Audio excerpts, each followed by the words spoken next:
Hello दोस्तों, स्वागत है आपका अपने इस यूट्यूब चैनल सक्सेस की चाहत में। दोस्तों, हम 12th क्लास की ज्योग्राफी को कंप्लीट कर रहे हैं और आज उसका जो 5वां अध्याय है उसे हम कंप्लीट करेंगे। तो चलिए दोस्तों, आज का टॉपिक हम शुरू करते हैं। जो 5वां अध्याय का जो नाम है वो है प्राथमिक क्रिया। प्राथमिक क्रिया कृषि से रिलेटेड होती है। आगे हम उसके बारे में बात करेंगे। सबसे पहले देख लेते हैं आर्थिक क्रियाएं कितने प्रकार की होती है, कितने तरह की होती है। पहले तो आप आर्थिक क्रिया है इसकी आप परिभाषा ये समझिए, किसे कहते हैं आर्थिक क्रियाएं। तो दोस्तों सुनिए, मैं इसकी परिभाषा बता रहा हूं आपको। मानव की वो सभी क्रियाकलाप जिनसे उनको आय प्राप्त होती है उन्हें आर्थिक क्रियाएं कहा जाता है। दोबारा सुन लीजिए, मानव के वो सभी क्रियाकलाप या मानव के वो सभी कार्य जिनसे उनको आर्थिक आय प्राप्त होती है वो सभी आर्थिक क्रियाएं कहलाती हैं। ये प्राथमिक, द्वितीयक, तृतीयक, चतुर्थ एवं पंचम, ये 5 तरह की जो आर्थिक क्रिया होती है। तो इनके बारे में हम डिटेल से बारे में बात करेंगे। सबसे पहले हम बात करेंगे प्राथमिक क्रियाओं के बारे में, और आज पूरे चैप्टर में हम प्राथमिक क्रियाओं के बारे में ही बात करने वाले हैं। और प्राथमिक क्रियाओं के बारे में, प्राथमिक क्रियाओं में क्या क्या आता है पहले हम वो देख लेते हैं। प्राथमिक क्रियाओं में आता है संग्रहण करना भोजन को, आखेट। ये कोई नया वर्ड नहीं है दोस्तों। आखेट का मतलब होता है शिकार करना। मत्स्यन, कृषि, वानिकी, खनन, पशुचारण, इन सब के बारे में हम डिटेल से बात करेंगे। खनन जो 2 प्रकार के होते हैं, धरातलीय, भूमिगत। धरातलीय मतलब जो जमीन पर ही सिर्फ प्राप्त हो जाते हैं, और भूमिगत जो जमीन की जो गहराई से हम खुदाई करते हैं, वो खुदाई करके प्राप्त करते हैं। और ये पशुचारण 2 प्रकार के होते हैं, चलवासी पशुचारण, वाणिज्य पशुचारण। तो इन सब के बारे में हम एक एक के बारे में बात करेंगे, बहुत ही डिटेल में बात करेंगे, ताकि जो एग्जाम है आपका, जो 11 जुलाई को एग्जाम है ज्योग्राफी का, उसे आप अच्छी तरीके से क्लियर कर सके। सबसे पहले देखते हैं कृषि। कृषि कितने प्रकार की होती है। कृषि जो आता है वो प्राथमिक क्रियाओं के अंतर्गत आता है। अब इसमें देख लेते हैं कृषि की जो है कितने प्रकार की होती है। सबसे पहले रोपण कृषि। रोपण कृषि मतलब जिसे खेतों में जो पानी भर देते हैं और उन्हें जो हाथ से रोपते हैं। जैसे खेतों में जैसे पानी भर दिया थोड़ा थोड़ा, और मिट्टी के जो पौधे होते हैं जो भी, उनको मिट्टी में जो हाथ से रोपा जाता है उसे रोपण कृषि कहते हैं। इसका नाम ही है रोपण। इसे दोस्तों, आपको जो नाम है ना, पहले तो आपको उनके जो नाम है कृषि के, उनके नाम से ही आपको वो पता चल जाता है कि इसमें कौन सी कृषि होती है। निर्वाह कृषि। निर्वाह कृषि 2 प्रकार की होती है, एक आदिकालीन निर्वाह कृषि, एक गहन निर्वाह कृषि। इन सब के बारे में हम आगे बात करने वाले डिटेल से, बहुत ही ज्यादा डिटेल से बात करेंगे। और गहन निर्वाह कृषि भी 2 प्रकार की होती है, चावल प्रधान गहन निर्वाह कृषि और चावल रहित गहन निर्वाह कृषि। और ये मिश्रित कृषि भी होती है, डेयरी कृषि, भूमध्य सागरीय कृषि, विस्तृत वाणिज्य अनाज कृषि, बाजार के लिए सब्जी खेती व उद्यान कृषि, सहकारी एवं सामूहिक कृषि।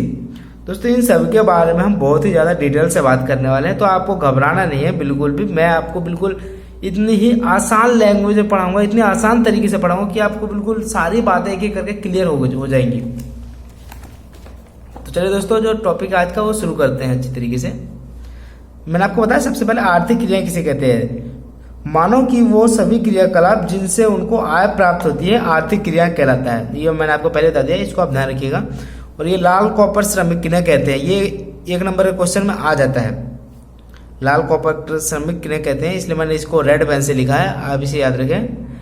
प्राथमिक क्रियाकलाप करने वाले लोगों का कार्यक्षेत्र घर से बाहर होने के कारण उन्हें लाल कॉलर श्रमिक कहा जाता है। जो प्राथमिक क्रिया में जो कार्य करते हैं, जैसे शिकार हो गया, आखेट हो गया, कृषि कार्य हो गया, तो ये मतलब उनके घर का जो कार्य क्षेत्र है, जो घर है उनका, उनसे ज्यादा दूर होता है। क्योंकि जो कृषि है या शिकार, ये ऐसा काम तो नहीं जो घर में ही बैठ के किया जा सके। समझ रहे हैं ना। जैसे आपको शिकार करना है तो आपको जंगलों में जाना होगा, ठीक है। जैसे आप मत्स्य पालन करना है तो आपको नदियों में जाना होगा, और ये सब घर से दूर है। कृषि करना है तो आपको खेतों में जाना होगा, ठीक है। इन्हें लाल कॉपर श्रमिक कह देते हैं। और इसका जो सबसे पहला पॉइंट था वह आखेट एवं भोजन संग्रह। इसे हम डिटेल से बारे में बात करेंगे। मानव सभ्यता के आरंभिक युग में आदिमकालीन मानव अपने जीवन निर्वाह के लिए अपने आसपास के वातावरण पर निर्भर था। बिल्कुल सही बात कह रही है कि जो आदिमकालीन जो मानव है, जो आरंभिक मानव है, वो अपने जीवन निर्वाह के लिए आसपास के वातावरण पर ही निर्भर था, आसपास के जंगलों पर ही निर्भर था। कि मतलब किस तरह से वो भोजन करता था, भोजन को जंगलों से जो भोजन इकट्ठा करते थे, कंदमूल फल खाते थे, जानवरों को मारकर शिकार करके खाते थे उन्हें, ठीक है। इसमें यही करा है। इसका जो सबसे पहला पॉइंट है वो शिकार। मैंने बताया कि जो आदि मानव थे वो सबसे पहले शिकार करने ही खाते थे, शिकार करके अपना भोजन निर्वाह करते थे। अपने नजदीक के जंगलों से खाने योग्य जंगली पौधे एवं कंदमूल आदि को एकत्रित करके खाते थे। बताया था दोस्तों आपको कि जंगल से जो जंगली पौधे या फिर कंदमूल फल जो भी उन्हें मिल जाता था खाने की चीजें, वो सब इकट्ठा करके खाते थे। ये लोग अपने भोजन, वस्त्र एवं आवास के लिए पशुओं एवं वनस्पति का संग्रह करते थे। बिल्कुल सही बात है। भोजन के लिए तो आपको वैसे ही पता है कि मतलब जंगलों पर निर्भर थे, और जैसे आवास के लिए हो गया, आवास के लिए वनस्पति पर निर्भर थे। क्यों? क्योंकि जो आवास है उनका, जो पहले तो झोपड़ी में ही बनाते थे, और जो झोपड़ी वो किससे प्राप्त होंगी? घास फूस से, लकड़ी से, तो वनस्पति पर निर्भर थे। और ये जो वस्त्रों के लिए पशुओं पर निर्भर थे, क्योंकि उनसे जो पशुओं की जो ऊन है उनसे ये कपड़े बनाते थे, तो इसलिए उन पर, जानवरों पर निर्भर थे। चलिए नेक्स्ट पॉइंट देखते हैं इसी के अंदर। इसमें कम पूंजी एवं निम्न स्तरीय तकनीकी की आवश्यकता होती है। बिल्कुल सही बात है। कम पूंजी मतलब इसमें पूंजी तो लगनी नहीं है ना।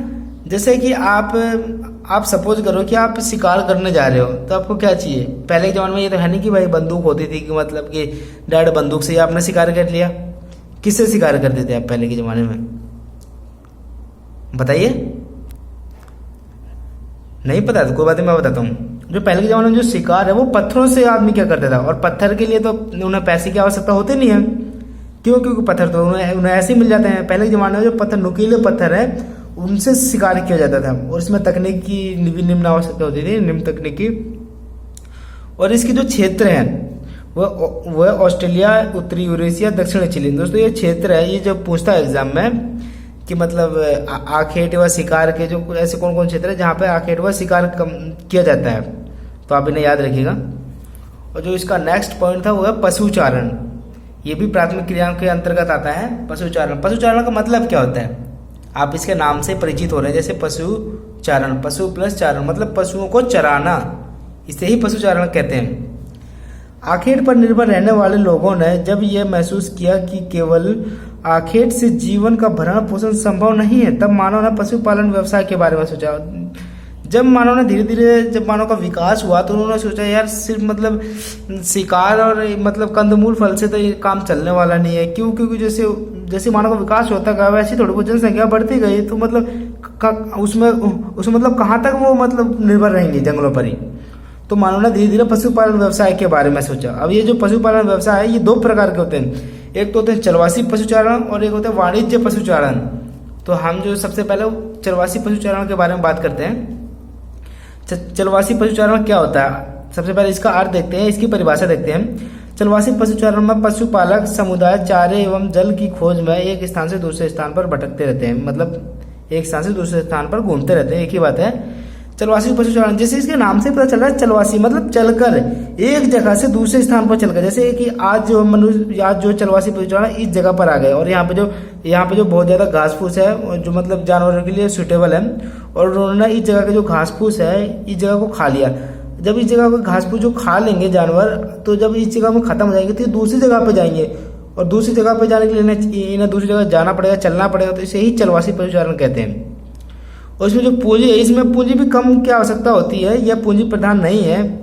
पशुओं को प्राकृतिक परिवेश में ही पाला जाता है, मतलब पशुओं पर ज़्यादा ध्यान नहीं दिया जाता। जैसे गांव में आपने देखा भी होगा, जैसे गांव में एक साथ कई पशुओं को लेकर जाते हैं, कई तरह के पशुओं को, वैसे ही होता है। और इन पर ज़्यादा ध्यान भी नहीं दिया जाता, इनके स्वास्थ्य पर भी ध्यान नहीं दिया जाता।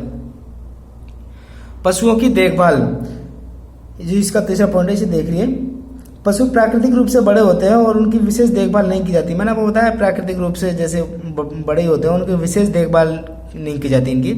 पशुओं के प्रकार, चरवासी पशुचारक एक ही समय में विभिन्न प्रकार के पशु रखते हैं। भेड़, जैसे सहारा एवं एशिया के मरुस्थलों में भेड़, बकरी व ऊंट पाले जाते हैं। बिल्कुल सही बात है कि मतलब जो चरवासी पशुचारण में है, जो कितने प्रकार के पशु पाले जाते हैं, तो इसमें मतलब कोई निश्चित नहीं होता है। इसमें कई प्रकार के पशु पालन, जैसे भेड़, बकरी, ऊंट आदि के। और इसके जो क्षेत्र हैं वो है यूरोप व एशिया के टुंड्रा प्रदेश एवं मेडागास्कर। और जो दूसरा जो है वो है वाणिज्य पशुधन पालन। वाणिज्य पशुधन पालन ये बहुत ही बड़े स्तर पर किया जाता है, और इसको करने के लिए बहुत ही ज़्यादा पूंजी की भी आवश्यकता होती है। वाणिज्य पशुधन पालन एक निश्चित स्थान पर विशाल क्षेत्र वाले फॉर्म पर किया जाता है, और उनके चारे की व्यवस्था स्थानीय रूप से किया जाता है। कि ये क्या कह रहा है, कि मतलब वाणिज्य पशुधन पालन के लिए एक ना बहुत ही ज़्यादा क्षेत्र की आवश्यकता होती है, विशाल क्षेत्र की आवश्यकता होती है, और इसमें जो फॉर्म बनाया जाता है और वहीं पर ही पशुओं को रखा जाता है, ठीक है। और जो उनके चारे को, जो उनके खाने पीने की व्यवस्था वो भी वहीं पर ही की जाती है, जो उनके खाने पीने की व्यवस्था है वो भी वहीं पर की जाती है। तो आप देखते हैं कि ना कि मतलब एक तो जगह के लिए वो चाहिए, पूंजी चाहिए, ठीक है, और एक मतलब उनकी जो लोग होते हैं वो जानवरों की देखभाल करते हैं तो उनके लिए पैसा चाहिए, मतलब इसमें अत्यधिक पूंजी की आवश्यकता होती है। और जो पशुओं की देखभाल है इसमें वैज्ञानिक तरीके से की जाती है, मतलब इनमें जो पशु रहते हैं इनकी पूरी देखभाल की जाती है कि मतलब किसी भी पशु को कुछ भी हो ना, अगर उनकी तबीयत भी खराब होती है तो उनके लिए डॉक्टर आते हैं ताकि जो पशु है वो मतलब सुरक्षित रहे। इसमें पशुओं के प्रकार देख लेते हैं। इसमें उसी विशेष पशु को पाला जाता है जिसके लिए वह क्षेत्र अत्यधिक अनुकूल होता है। ये बहुत ही महत्वपूर्ण पॉइंट है कि मतलब वाणिज्य पशुधन पालन का जहाँ पर फॉर्म होता है और उस फॉर्म की जो जलवायु है वो किन किन जानवरों के लिए अनुकूल है, उस क्षेत्र की जो जलवायु वो किन किन जानवरों के लिए अनुकूल है और उन्हीं जानवरों को ही इसमें पाला जाता है। और इसके जो क्षेत्र है वो न्यूजीलैंड, ऑस्ट्रेलिया एवं अर्जेंटीना। इसे देखिए आप। नेक्स्ट टॉपिक देखते हैं। नेक्स्ट टॉपिक है निर्वाह कृषि। निर्वाह कृषि क्या होता है, और ये 5 नंबर में एग्जाम में आता है क्वेश्चन, निर्वाह कृषि। इसे आप ध्यान से समझिए बिल्कुल। इस प्रकार की कृषि में रहने वाले स्थानीय उत्पादों का संपूर्ण अथवा लगभग उपयोग किया जाता है या फिर लगभग उपयोग करते हैं। निर्वाह कृषि, आप इसका जो नाम है इसका मतलब ही समझिए। निर्वाह क्या होता है, मतलब अपना जीवन बसर करना। निर्वाह का मतलब होता है अपना जीवन का गुजर बसर करना। और इस क्षेत्र में जो भी उत्पाद होते हैं उनका जो भी उत्पादन होता है उनका ये पूरा उपयोग करता है। ये मतलब ये अपने लिए कुछ भी बचाते नहीं है। जैसे मैं आपको एग्जांपल दे रहा हूँ, जैसे ये क्षेत्र है और इन्होंने मतलब इस क्षेत्र की जो संपूर्ण खेत है वो मतलब इस क्षेत्र का है, ठीक है। और इस क्षेत्र में 5 क्विंटल मतलब गेहूं का उत्पादन हुआ, तो मतलब ये जो 5 क्विंटल गेहूं का उत्पादन हुआ है ना, तो मतलब उसी समय ही ये मतलब पूरे ही उसका उत्पादन कर लेंगे, मतलब उसको पूरा ही खर्च कर देंगे, मतलब ये बचाते नहीं है। क्योंकि उनका जो क्षेत्र होता है वो कम होते हैं, तो मतलब उनका जो उनका बचे ही नहीं पाता है। और ये निर्वाह कृषि भी 2 प्रकार की होती है। आदिमकालीन निर्वाह कृषि, सबसे पहले इसे हम देखते हैं, और गहन निर्वाह कृषि 2 प्रकार की होती है। आदिमकालीन निर्वाह कृषि क्या होती है, आपने इसे बहुत ज़्यादा पढ़ा है, आपने जो 3वीं-4वीं से आप इसे पढ़ते आ रहे हैं। झूम खेती की बात कर रहा हूँ, जिसको दहन कृषि भी कहते हैं या स्थानांतरित कृषि भी कहते हैं। तो ये वही है आदिमकालीन निर्वाह कृषि की, मतलब पहले जो लोग हैं वो कृषि कैसे किया करते थे। वो जो जंगल हैं, जो लोग जो है जंगलों में जाकर उनको एकदम साफ कर देते थे, उनको जला देते थे, और जो उनकी जली हुई जो राख है उन्हीं को खाद के रूप में उपयोग करते थे, ठीक है। जो इसकी झूम खेती जो अलग अलग नाम है आदिमकालीन गहन निर्वाह कृषि का, इसे आप देख लीजिए। एग्जाम में कई बार 1 नंबर पूछ लेता है कि जो मिल्पा है वो मतलब किसे कहते हैं, ठीक है, और मतलब किन देशों में इसको मिल्पा कहा जाता है। झूम खेती वो भारत के उत्तर पूर्वी राज्यों में कहते हैं, विशेषकर असम में कहते हैं यहाँ पर भारत में। और जो मिल्पा है वो अमेरिका और मैक्सिको में कहते हैं, और लादांग है इंडोनेशिया में कहते हैं, ठीक है। जो गहन निर्वाह कृषि भी 2 प्रकार की होती है, चावल प्रधान गहन निर्वाह कृषि और चावल रहित गहन निर्वाह कृषि। गहन निर्वाह कृषि क्या होती है, पहले आप इसे देखिए। यह कृषि मानसून एशिया के घने देशों में की जाती है, मतलब जहाँ पर ज़्यादा लोग होते हैं ना, ये कृषि वहाँ पर की जाती है। और चावल प्रधान गहन निर्वाह कृषि में कि मतलब इसमें जो चावल को प्रधानता दी जाती है, और इसमें जो क्षेत्र है वो छोटा होता है, और इसमें किसान का पूरा परिवार लगा रहता है। और ये प्राथमिक रूप से किया जाता है कि इसमें जो खाद का है वो मतलब गाँव के स्तर पर प्रयोग किया जाता है हर एक चीज़ का।